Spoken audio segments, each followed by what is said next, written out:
nikah, tapi udah sakaratul maut, selesai nikah ya jadi janda lah dia. Namanya kalau di Indonesia itu janda kembang.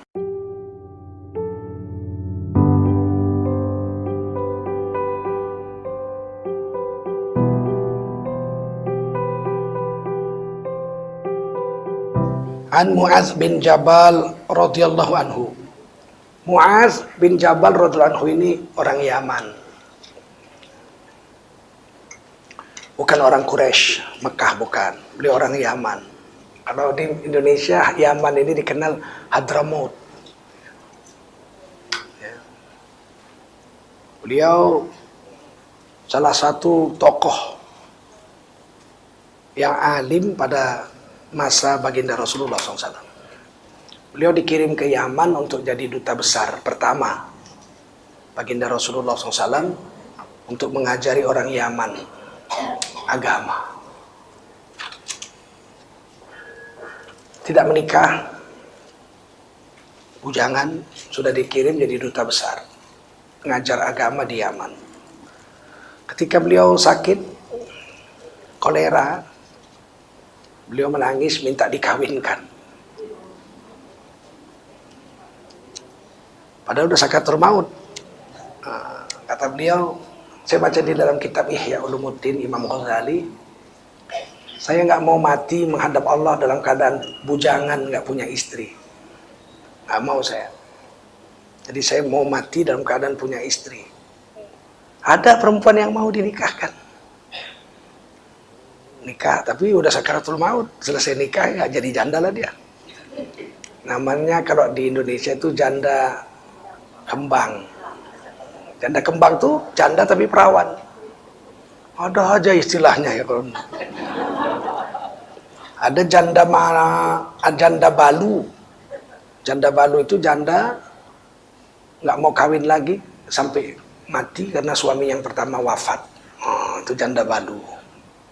Bahasa Indonesianya janda balu. Itu dijanjikan Nabi, barang siapa yang suaminya wafat, kemudian dia tidak kawin lagi, si perempuan ini, si janda ini nggak kawin lagi, kemudian dia pelihara anak-anaknya dengan kasih sayang, dididiknya agama dan dikawinkannya anak-anaknya dengan orang-orang soleh, bukan dengan orang-orang kaya, bukan. Orang-orang soleh, syukur-syukur kaya soleh. Tapi kalaupun nggak dapat kaya soleh, biarlah kere asal soleh. Maka wajiblah surga bagi wanita itu. Jadi perempuan yang ditinggal mati suaminya, tidak kawin lagi, dia urus anaknya, dia wajib dapat surga, tiket masuk surga. Itu namanya janda balu. Saya cari-cari hadisnya. Laki-laki yang kematian istri, terus nggak kawin lagi, ngurus anaknya sampai besar dikawinkan sama orang soleh dapat surga, nggak ada. Kalau ada mau juga nggak ketemu. Laki-laki itu sunnah segera kawin ketika istri pertamanya mati. Tidak boleh laki-laki yang sudah nikah itu bujangan tanpa hal-hal tertentu, nggak bagus. Tapi Nabi sendiri, nah itulah sunnah Nabi itu. Ada sunnah qauliyah, ada sunnah fi'liyah.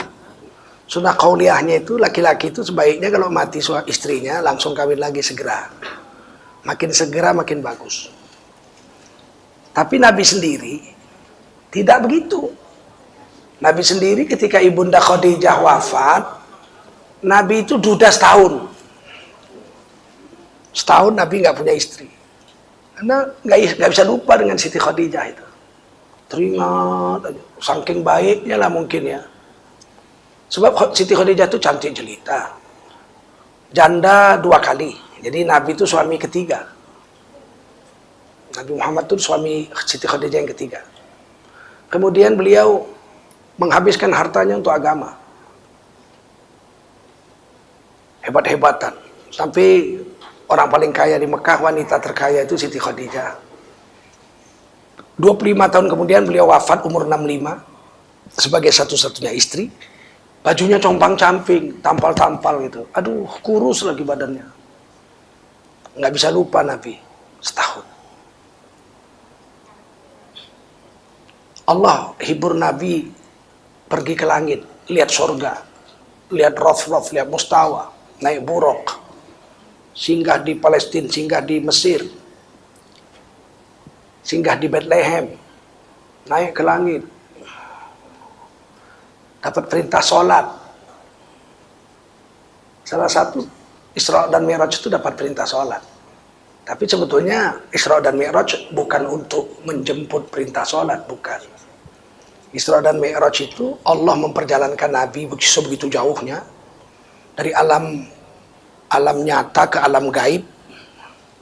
Kan dari alam nyata ke alam gaib tuh, dari dunia ke surga, lihat surga itu kan alam gaib. Dari Mekah ke Palestina, ke Mesir, ke Bethlehem, naik lagi ke langit, Sidratul Muntaha, terus ke Rafraf, ke Mustawa.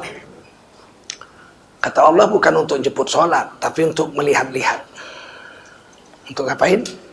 Untuk ngapain? Melihat-lihat. Melihat-lihat tanda-tanda kehebatan Allah. Dan itu ditulis di Quran. Subhanalladzi asra bi'abdihi lailam minal masjidil harami ilal masjidil aqsa. Maha suci Allah yang telah memperjalankan Nabi Muhammad, seorang hambanya, pada satu malam hari dari Al-Masjidil Haram ke Al-Masjidil Aqsa. Alladzi barakna haulah, tanah yang sudah kami kasih berkat, kami beri berkat sekelilingnya. Jadi Al-Aqsa itu sekelilingnya Al-Quds. Itu tanah yang telah diberi barokah oleh Allah sampai hari kiamat. Untuk apa Nabi dibawa jalan-jalan begitu? Linuriyahu min ayatina. Linuriyahu, ditulis di Quran. Nabi Isra dan Mi'raj itu agar kami perlihatkan kepadanya, Nabi Muhammad, min ayatina, sebagian dari tanda-tanda kekuasaan Allah. Jadi bukan menjemput perintah sholat, tapi lihat-lihat kehebatan Allah. Setahun Nabi berduda, barulah sahabat datang, ya Rasul, nikahlah, kami nggak punya guru perempuan. Istri-istri kami mau ngaji sama Rasul kan segen, mau cerita haid, mau cerita nifas, itu kan segen. Jadi ya udah carikanlah orang yang cocok untuk jadi guru kalian, guru istri-istri kalian. Saya kawini aja, pilih aja. Nah, dipilihkanlah, dapatlah wanita janda yang anaknya banyak, badannya tinggi besar, kuat ngangkat air, kuat giling gandum. Jadi perempuan besar perlu juga.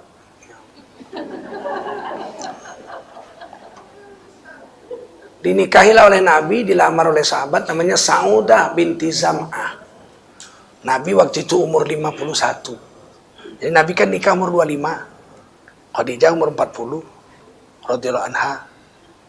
25 tahun kemudian Nabi umur 50. Siti Khadijah umur 65. Siti Khadijah wafat. Nabi duda setahun, berarti Nabi 51. Umur 51 Nabi nikah dengan Siti Saudah. Umurnya 61.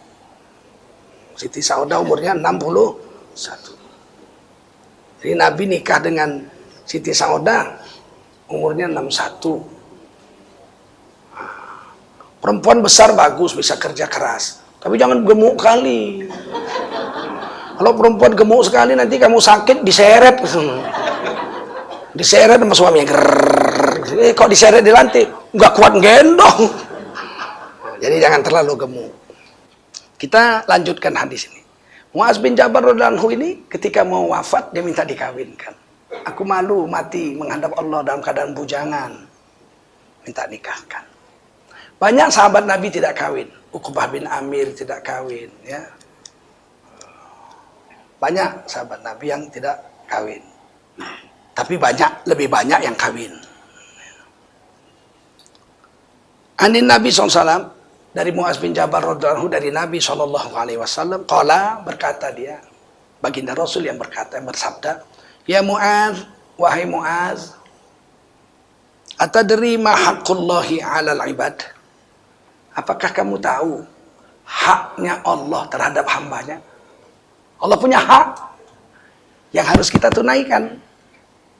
Kalau kita tidak tunaikan hak Allah, Allah nanti tidak akan menunaikan hak kita. Nah, ini sebagai gambaran begini. Kalau kita mau hak-hak kita ditunaikan, kita harus menunaikan hak-hak kita. Hak kita. Allah itu akan menunaikan hak hambanya selama hambanya menunaikan hak Allah terhadap hambanya. Kita kalau mau hak kita dikasih orang, kita harus menunaikan hak orang dulu. Paham? Istri kita mau kita jadikan orang yang menunaikan hak-hak kita. Hak istri kita harus kita penuhi. Haknya apa? Diberi makan. Berapa kali sehari? 3, gendut lah. Yang wajib tuh sekali sehari, yang wajib. Jangan ketawa. Ibu kalau dikasih makan sehari sekali mati nggak? Ya cukup. Memang jangan mati aja. Sekali wajib, 2 kali sunat, 3 kali sunat. Sedekah. Ngasih makan istri sekali sehari wajib. Kalau dikasih 2 kali, yang sekali lagi Kalau dikasih makan 3 kali, yang sekali lagi Tapi pahalanya 1400 kali lipat. Kalau sedekah sama orang miskin 700 kali lipat, Al-Baqarah 261. Tapi kalau sedekah sama istri, kata Nabi, falaka misla ini, kau dapat 2 kali lipat pahala lebih besar. 1400 kali lipat. Nah, begitu. Kasih pakaian, itu haknya. Berapa helai? Berapa setel baju? 1 kurang. 1 kurang. Berapa? 2. Berapa? 2. Lengkap dari kepala sampai kaki. Yang ketiga, memberi tempat berteduh. Pinjem, sewa, beli, bagus. Maka ibu bapak kalau nikahkan anak, nggak usah pesta besar-besar. Yang penting duitnya bisa untuk dia pindah rumah. Nyewa kah, beli kah. Sebab kalau istri kita itu, istri saya, tinggal sama menantu perempuannya, salah satu kurus itu. Tidak boleh mertua dengan menantu perempuan satu rumah itu tidak boleh. Tidak haram, tapi sengsara salah satu. Kalau enggak istrinya yang minggat, mertuanya yang stroke. Dapat istri yang galak, mertua stroke. Dapat mertua yang galak, istri minggat. Tidak sunnah menyatukan istri dengan mertua perempuan. Lebih baik kalau numpang, kita yang numpang di rumah mertua perempuan. Itu lebih bagus. Karena kita, kalau kita numpang di rumah mertua, mertua servis. Sakit dikit diurus. Kalau mati anakku jadi janda nanti, bahaya nih. Kalau perempuan, mertua perempuan sama menantu perempuannya jarang akur itu. Ada aja salahnya. Goblok. Kalau masak jangan pedes, anakku mencret. Ada aja lah salahnya lah. Alah, susah lah.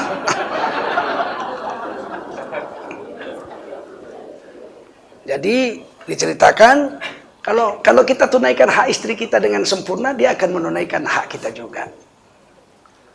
Nah, begitu juga dengan negara. Kita mau presiden yang perhatian terhadap rakyatnya.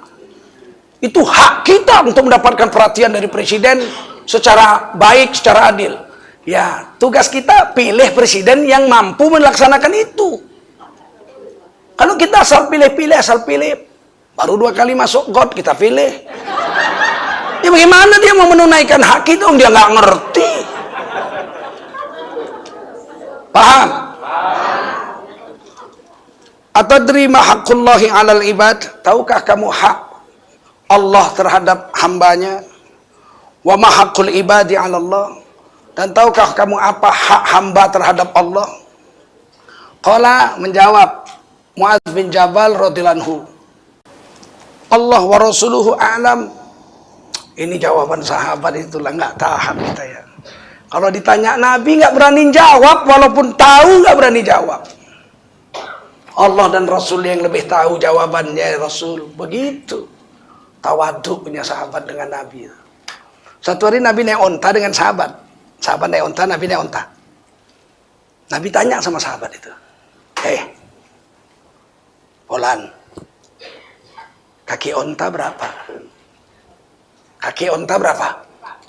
4. Kalau kita kan langsung 4 Rasul kan gitu. Kalau sahabat berhenti dia, turun dari onta. Dihitungnya 1, 2, 3, 4. 1, 2, 3, 4. Dilihatnya Nabi.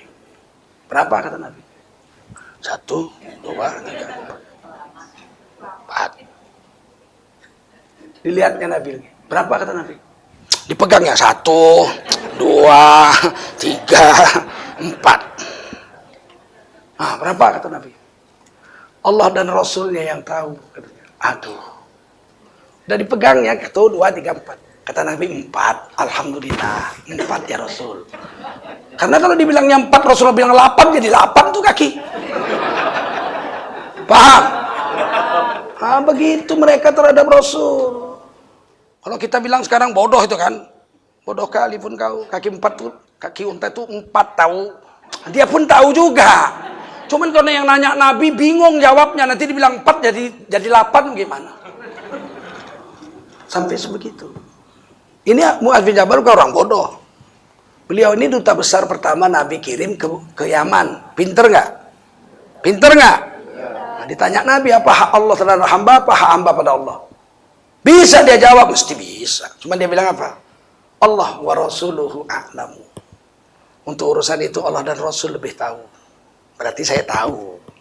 Tapi yang lebih tahu Allah a'lam. Qala, Nabi menjawab, fa inna haqqallahi 'alal 'ibad an ya'budullaha wa la yusyriku bihi syai'a. Yang menjadi hak Allah yang harus ditunaikan oleh hambanya adalah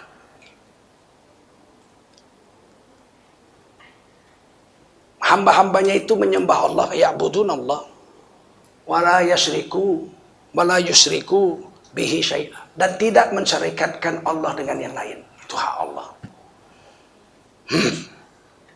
Jangan pernah musyrik. Orang Arab Quraisy itu menyembah Allah.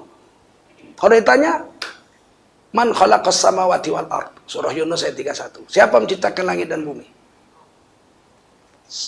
May yarzuqukum, siapa ngasih rezeki kamu? Apa kata orang Arab Quraisy yang musyrik itu? Fasayaqulunallah, Allah. Mereka akan jawab, semua itu menciptakan Allah. Nah, tapi kenapa? Fakul afala yattaqun, kenapa kamu tidak bertakwa pada Allah? Ah, kami nyembah Allah kok. Kapan? Ya setiap saat kami sembah.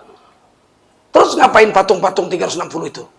Itu untuk sarana sembahan baru, agar sembahan kepada Allah itu lebih mantap. Itu namanya apa? Musyrik. Dia nyembah Allah tapi nyembah yang lain. Itu namanya apa? Musyrik. Sama dengan yang menjamu laut itu. Bikin makanan, jengkol, pete, apalagi itu. Ayam, macam-macam, kue-kue, jajanan, nasi, ditaruh di perahu, dianyutkan ke laut. Untuk laut. Nggak ada itu. Itu untuk jin. Kalau di Medan itu dulu syairnya manggil jin, bukan manggil laut. Waktu melepaskan makanan ke laut, namanya jamu laut, mereka manggil jin. Ahoy, jembalang laut, jembalang air, jembalang tanah, jembalang angin. Anaklah cucu minta rezeki. Allah, bukan laut yang kau jamu, jin. Jembalang itu artinya jin. Bahasa Melayu jembalang angin, jin angin. Jembalang laut, jin laut. Jembalang tanah, jin. Jembalang gunung, jin gunung. Wa haqqul ibadi, dan haknya hamba. Ini haknya Allah tunaikan dulu, jangan serikatkan dengan yang lain. Sembah Allah aja. Nanti kita punya hak juga yang akan Allah beri. Wa haqqul ibadi 'ala Allahi 'azza wa jal, hak hamba terhadap Allah yang Maha Perkasa itu, an la yu'adziba man yusyriku bihi syai'a, bahwa Allah tidak akan mengazab orang yang seumur hidupnya tidak pernah musyrik. Seluruh dosa dimaafkan Allah. Sebesar apapun dosa diampunkan Allah, kecuali musyrik.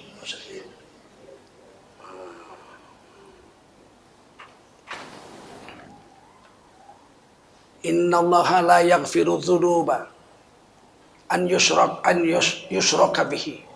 Sesungguhnya Allah tidak akan mengampunkan dosa orang yang mensyarikatkannya dengan yang lain.